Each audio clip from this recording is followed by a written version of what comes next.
Hey, buddy. How you doing? How's life? How's 2025? Oh my God, we're almost done with January. It's been a while. I haven't seen you. Hope you're doing good. I'm doing great. Everything's great.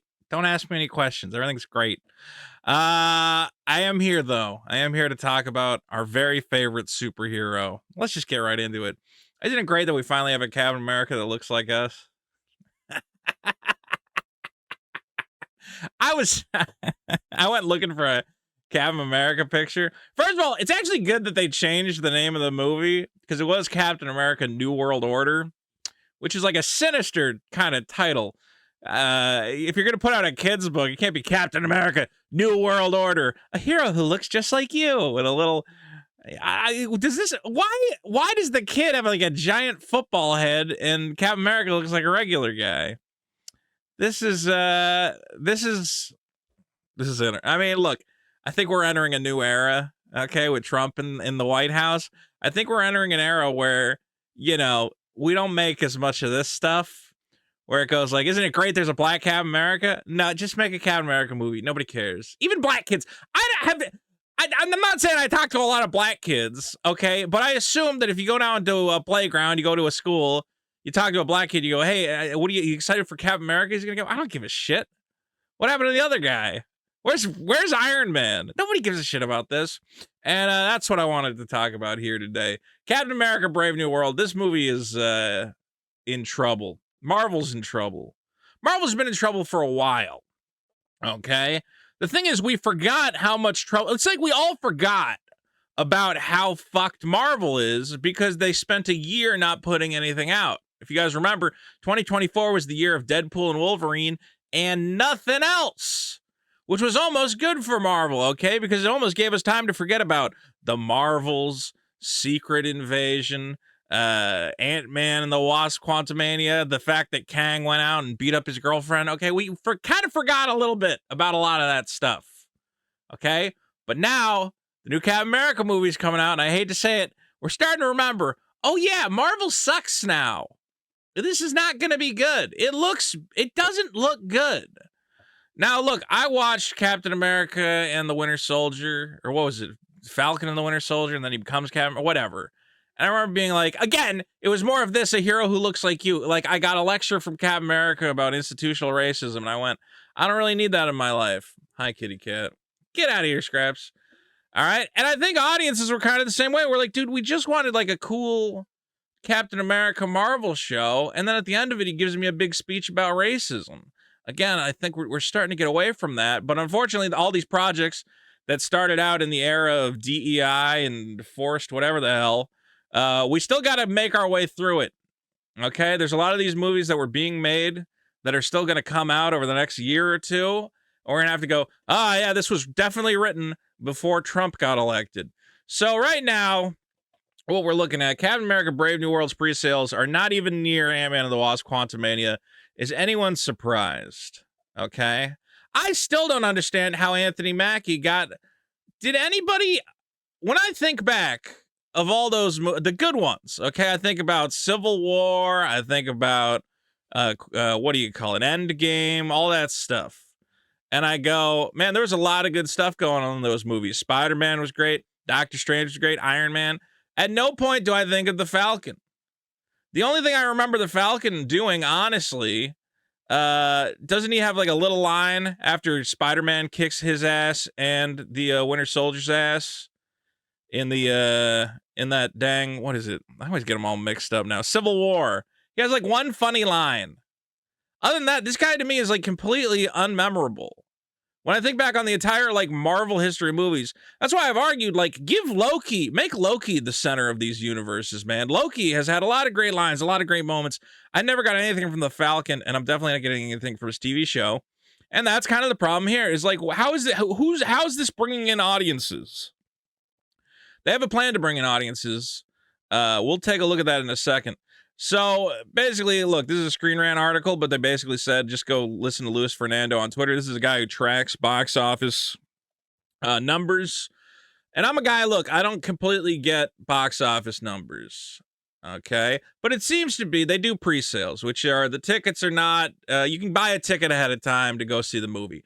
Now, I don't know about you. I can't remember the last time I pre-bought a movie ticket. Maybe like for one of the Star Wars movies. I think for Last Jedi, I had to get it early. Okay, I think for the last two Star Wars movies, I bought it ahead of time to make sure I could see it on time. I'm so glad I spent the money to get into the theater for that. But other than that, I don't know how many people pre-sale tickets. But there does seem to be a pretty direct correlation. If a movie has strong pre-sales, it's probably going to do well at the box office. It can be that the movie doesn't have good pre-sales, and then it comes out and word of mouth, everybody finds out it's actually a really good movie, and then the ticket sales pick up. But it's extremely rare for these blockbuster movies. Like, either people want to see it or they don't. So, Luis Fernando says, pre-sales kick off after 2 days of pre-sales, nowhere near Quantumania, which is very interesting. Talking about Quantumania is interesting. I remember that was the last time I was excited to go see a Marvel movie. I was like, Paul Rudd's funny. The Ant-Man character is a good time. You know, this is going to be a fun Marvel adventure. And I remember seeing it and being like shocked about how bad it was. I went, there's nothing here to enjoy. It was like genuinely kind of boring. That was, I think, Quantumania. And then after Quantumania, the last one we gave a chance to, if I have the order correct, was Multiverse of Madness. I said, well, maybe Quantumania is just a misstep. I'm sure Multiverse of Madness will be better. And after that, those two clunkers in a row, I went, oh, they have no idea what they're doing. This is about to be waves upon waves of shit. And that's kind of what Brave New World looks like. Captain America Brave New World currently 1.4 times better than The Marvels. I saw Marvels like I think opening day. I think I did go to an early screening. Theater was not even full for an early screening of the Marvels. 1.4 times better than Joker 2, another clunker, on par with Eternals, and not that far from Black Widow. Okay, well, this is interesting. Not too far from Dune Part 2. Now, Dune Part 2 was a movie, again, where the sales really picked up after everybody said, you got to see Dune Part 2, which you should. It was actually, the first one was like, whatever. Dune Part 2 was surprisingly great. So, again, if Brave New World comes out, everybody hears, oh, it's the great new Marvel movie, Marvel's back. You know, maybe the sales will come in, but based on what we know about the film, which we're going to talk about, I don't think that's what's going to happen. Keeping the same pacing in relation to the other films, Captain America 4 could secure a 3-day opening above Thor and First Avengers. But that again, you know, sounds impressive until you remember that's back when Marvel movies were not. Iron Man did really big, but Thor and Captain America, the first ones, were not huge in terms of box office. Could challenge Shang-Chi's 3-day opening, which was higher than Eternals thanks to positive word of mouth and the Labor Day holiday boost, similar to what Captain America 4 will also benefit from. Captain America also has an advantage none of those films had. It's coming after Deadpool and Wolverine. That's an interesting point. Like, it's possible Deadpool and Wolverine, but here's what the argument I'm going to make. Deadpool and Wolverine was an X-Men thing. And honestly, it's been a mistake for Marvel that they haven't integrated the X-Men stuff into the core Marvel universe. Like, it's still kind of separate in people's heads. You see Deadpool and Wolverine, you go, what a great X-Men movie. I can't wait to see more X-Men stuff. You don't think, what a great Marvel movie. I can't wait to see more Marvel stuff. Or at least that's not how it plays in my head. It's still, Deadpool and Wolverine still feels, even though it does have some MCU cameos, it still feels like its own thing. It feels very separate. I can't connect this in my head to Deadpool and Wolverine at all. Like, the fact that this character exists in the same universe as Deadpool and Wolverine almost, for some reason, logistically doesn't make sense to me. I mean, and the reason is, let's be clear, that this was in production for a long time. There's no tie-in with Deadpool and Wolverine. It almost feels like it's from, again, that different era of Marvel movies. I think this was supposed to come out over a year ago, but they just kept retooling it and retooling it. That's another thing I want to talk about. Here's a reason we kind of know this movie's in trouble, is entire characters have been cut, entire sequences have been cut, as they're frantically in the back room editing this thing together, trying to make it work. We had a character played by Seth Rollins, who is not saying what his character was, but speculations are that he was playing the character Cobra, also known as King Cobra. So in the film, Captain America does some battles with, what is it, the Serpent Society, I believe they're called. And originally, Seth Rollins was playing the key bad guy there. He says, I wish the movie the best. I'm not a part of it anymore. Does my NDA still apply if I'm not in the film anymore? I think it does, man. I think you're not supposed to be talking to these people. The script went through a lot of rewrites and reshoots, so my role either got repurposed or completely erased. I did a bit of an audition to possibly pop into another role, but they ended up going in a different direction. So he's completely out of that movie. Hopefully he gets his paycheck. I think for those of you who have been following this a little more, it seems like his character was replaced with this Giancarlo Esposito character. Giancarlo Captain America, who is playing, I don't know, another guy with a snake name. Basically they said well, there's two villains in the movie. Whatever, you're gonna get a little bit of spoilers here. If you haven't figured out, they spoiled it in the poster. This guy's like the secondary villain, but apparently because he was added in like post, he's almost like basically not even part of the movie. The movie is actually about, as we see from the international poster. Was there no way to make this like a reveal? I guess they had to do this. Like, we already know the movie now. You know? I mean, I guess Marvel fans, it was pretty obvious once you found out that what's his name? Harrison Ford was playing Thunderbolt Ross. And they said, well, once he was playing Thunderbolt Ross and they made him a major part of the movie, I think people kind of could assume, okay, they're probably going to do the Red Hulk thing. But like, I don't know, isn't this supposed to be like a secret reveal later on? Like, oh my God, the real villain is the president. He's a Hulk now. But let me take a look at this poster. So again, this is the poster that's going out to China. And I think this really puts into perspective just how I think they've given up on this movie. I think they had a movie. It sucked. They tried fixing it. Again, they've done test screenings. Every test screening, everybody says it sucks again. So I think they tried fixing it another time. It still sucks. I think at this point, Disney is just cutting their losses. They're like, just put it out. There's no fixing it. It's not working. It's going to be interesting to see what doesn't work. Part of me, I think Anthony Mackie is just not a great leading man. They really want him to be like this Will Smith type, sassy character. And I just have never gotten anything out of that guy. He's never, and I know it sounds racist. Well, there's a lot of the main Marvel guys who I never got into either, okay? But I'm just saying him in particular, I was always like, what's this guy doing? He's got nothing to say. So here's our poster. It's the scene we've seen in the trailers a million times. Is this the final fight of the movie? Like, did you spoil the whole movie in the trailers? He's going to fight the Red Hulk and the cherry blossoms? Okay. And now I want to zoom in on this poster. Look at this. How do I zoom in? Oh, no, I'm doing it the wrong way. Okay, there we go. You got some planes up there. Red Hulk. Okay, looks like the Hulk. Actually does kind of look like Harrison Ford. They did a good job there. Look at this. Bro, come on. Like, couldn't. So I think this is, I don't know what this is, a digital composite. It looks like characters mixed with CG. So I think this is a photograph of his face that's been heavily photoshopped. So your main hero is fighting the frickin' Hulk, giant red monster man. And see how the Hulk is going, I'm the Hulk. You're like, oh, well, that's pretty exciting. That's pretty exciting. The Hulk, a big guy going, So I would imagine if Captain America, is fighting the Hulk, he'd probably be going, like he's coming back at the Hulk. He's going to go, he's going to do something like that. Captain America's going, well, okay. Guess I'm fighting the Hulk now. Yeah. Oh, he's a big old guy, huh? Look at that big guy. Look at that big guy. I'm going to kill you. I'm going to kill you. What can you do? Just another day doing Captain America stuff, huh?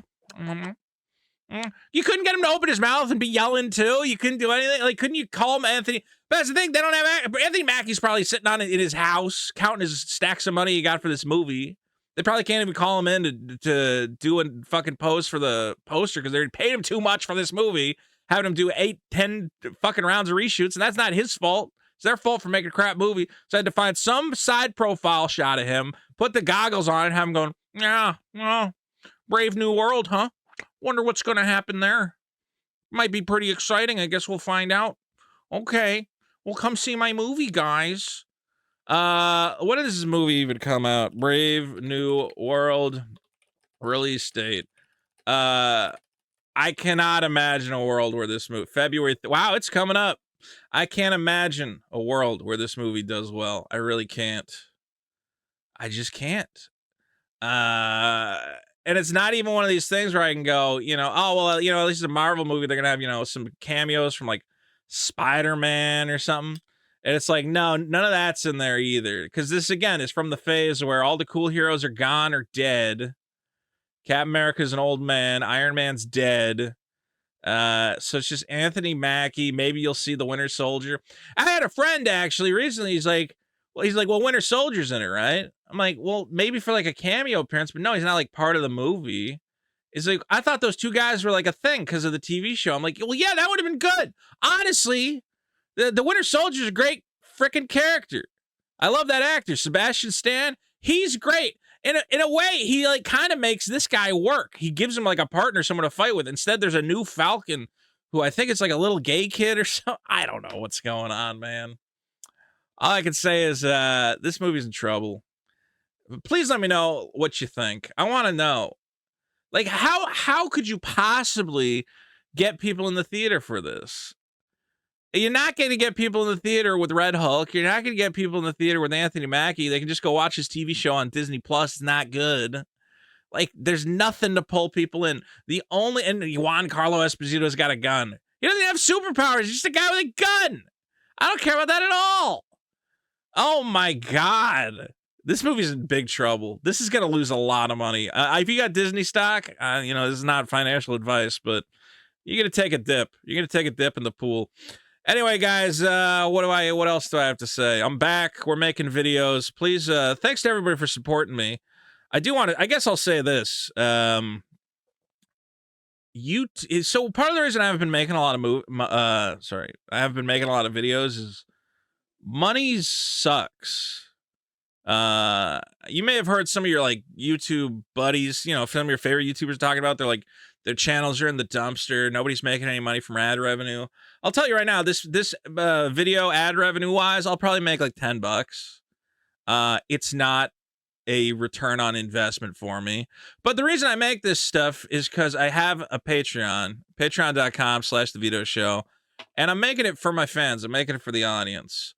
And those are the guys who I'm here for. If you're in the audience and you want to support me, it's like $2 a month, and it encourages me to keep making this stuff. Again, part of the reason I had to stop making it for a while was I've just been focused on I got to get my finances figured out. I'm not making enough. Luckily, I'm in a stable position now. Money seems solid. It's not great, but it seems solid that I can get back to hopefully making videos like this. But if you really like this channel, if you really like my content, and you want me to be able to keep making it, again, the bigger my Patreon gets, the more stuff I can make, honestly. If I'm gonna at some point make a video explaining exactly what's going on, what could happen. But if I can get the Patreon to a place where I can like pay video editors, where I could pay guys to help, make thumbnails, whatever, basically help me with some of the work, I can make a lot more stuff. So if you like what we're doing or what I'm doing, there's nobody else. It's just me. $2 a month Patreon if you want to help me out. Again, you don't have to, but I really appreciate all of you guys who do.